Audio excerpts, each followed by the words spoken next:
Welcome to our channel. Today we how to activate Gusto for Contractor onboarding with project planning, detailed guide step by step clearly.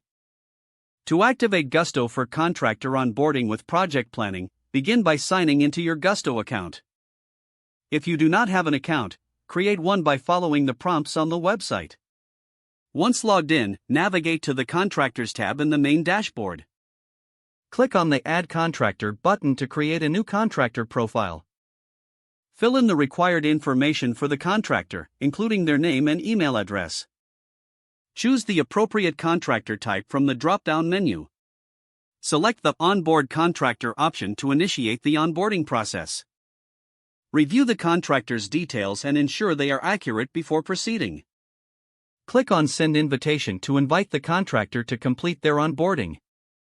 The contractor will receive an email prompting them to set up their profile with Gusto. While they complete their onboarding, navigate back to the dashboard to set up project planning. Go to the Projects section located on the left sidebar. Click on Create New Project to begin planning your project.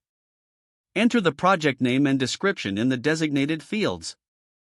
Assign a timeline and set milestones for tracking progress. You can also assign contractors to the project by selecting them from the list.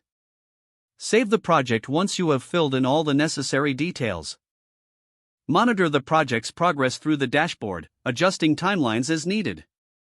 Regularly communicate with your contractor during the onboarding and project phases. Ensure that all necessary documents and tax forms are completed in Gusto. Finally, review your project plan and contractor onboarding to ensure everything is in order. You are now ready to efficiently manage contractor onboarding alongside your project planning with Gusto. If the page does not load, refresh the browser or try again in a private or incognito window. Make sure you are using the correct email address, then retype it carefully to avoid small typos. If your password is not accepted, use the reset option and create a new strong password you can remember. Check your spam folder for verification or security emails, then complete any requested confirmation steps.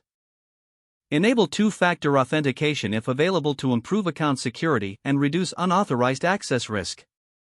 After signing in, review your profile details so your contact information and settings are accurate and current. Don't forget to like this video and subscribe to our channel for more step-by-step tech guides.